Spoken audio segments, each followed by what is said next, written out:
Welcome, my dear children, to another session of mathematics. Today we are going to start with a new chapter, chapter 11, algebra. What is algebra? Children, in mathematics, there are many branches. Like you have learned addition, subtraction. Yes, that was the calculus part. Same way, you have learned different shapes. Yes, you have learned angles. In which branch does it fall? It falls under geometry. Geometry deals with the shapes. Okay? Now, same way, there is another branch. That branch is called as algebra. Clear? This is called as algebra. Now, you will say that, ma'am, see, for numbers we understood we need mathematics. Also, we have seen that we work with shapes also. Shape is also a very important and integral part of mathematics. So, geometry, you are doing it from primary classes. Now, this is something new which will start from this session itself, that is from 6th grade itself. This is a new branch which we are going to understand. And take my words, this is very easy to understand also. This is related with our routine life, our day-to-day life, what we do. It is related with this. Now, when I talk about algebra, so we said what are we going to do in this? Here in algebra, we take the help of alphabets, okay? And these alphabets are denoted in small case or small letters. We use the small letters in algebra. What they do for us, how it helps us, I am telling you. Take for example, I assume that I have a chocolate. Let chocolate. See, I will define chocolate with one alphabet. Okay. So I will make it as C. I am defining chocolate with the letter C. Now if I say that my sister is having 2 times of the chocolate what I have. So what about my sister? This is me. I am having C. I am having only one chocolate. Okay. Value of C here is 1. I am telling I have one chocolate. Okay. Now if my sister has twice what I have, what will this become? 2 times of that chocolate. If I don't declare that I have one chocolate or 2 chocolate, if I simply say I have a chocolate and my sister has double of what I have. So suppose now let us put the value. Now if I say I have 2 chocolates, what about my sister? My sister has twice of what I have, that is 2 into C. Value of C here is 2 now. That becomes 4. See, 2's double is 4. Easy. These are small examples which I am telling you where we need to solve by algebra. Now, when we say algebra, we have expressions also. So, what are the requirements if I want to solve? What do we need? Let me explain you here.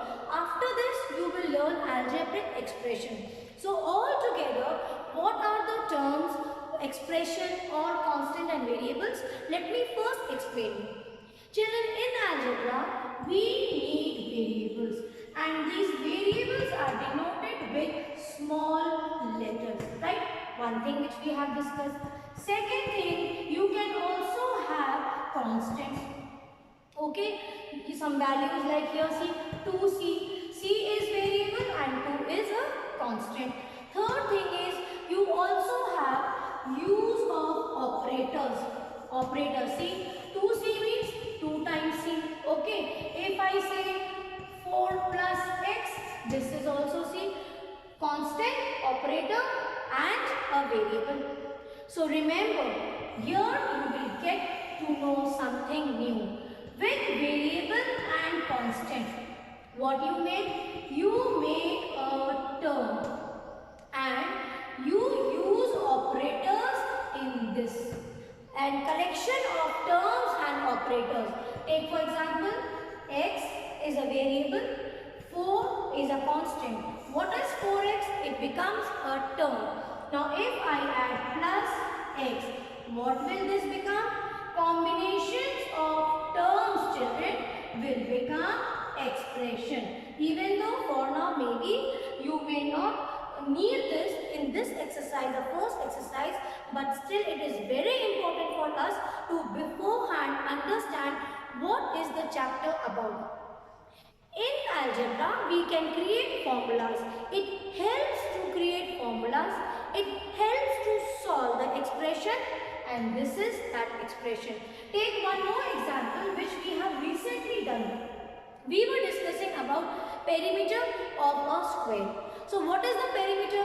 Formula for perimeter is sum of all sides. Okay? Sum of all sides. And this we have done in a previous chapter. So I want to take out the formula for perimeter. I don't know the value. Why?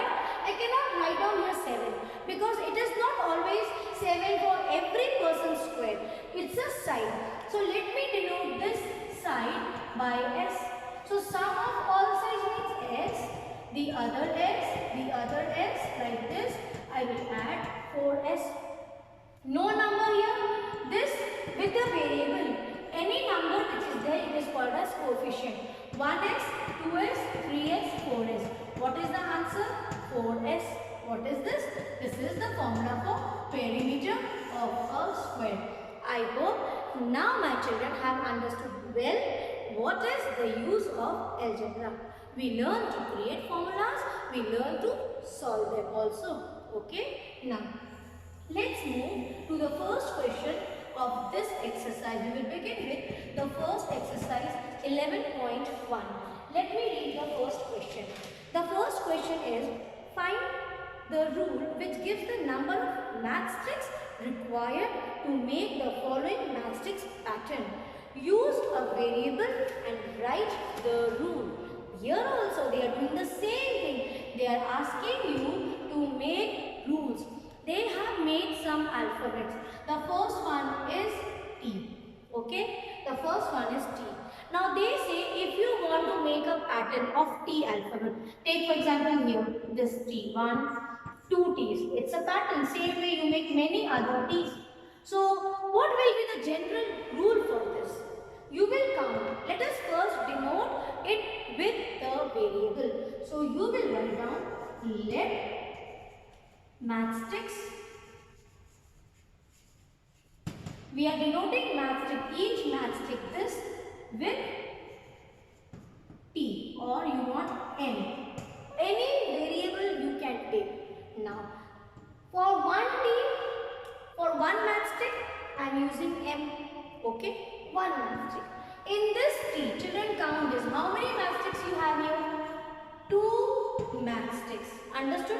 General rule is 2M. Now take for example, the question was, if you want to make a pattern, this rule I have generated. I hope you have understood how I got to M. Each matchstick I am denoting it with M. This is 1M, this is 2M. So to make one T, one alphabet T, I need 2 matchsticks, right? So this is the answer. You got the answer. Now I am saying just to check this formula. Here I have 4 T's. So we understood that for one T, अगर एक T बनाना है, I want 2 matchsticks for one T. Now my question is, if I want to make 4 T's, 4 T बनाना है, and teacher has asked you, you make 4 T's and she has a matchbox in her hand. She is giving the matchsticks. Here, how many matchsticks you want? How many matchsticks you want? Suppose to you, she has told you to make 4 T's. So she is giving you the matchsticks. How many matchsticks you will ask her? You will use this general formula. For 1 T, you need 2 matchsticks. So for 4 T, how many matchsticks? 1 too many. What will you do? You will multiply. So 4 into, so this is like this also you can do. I want to make 4 T. 4, and how are you making T? With 2 matchsticks. So how many matchsticks you want? You want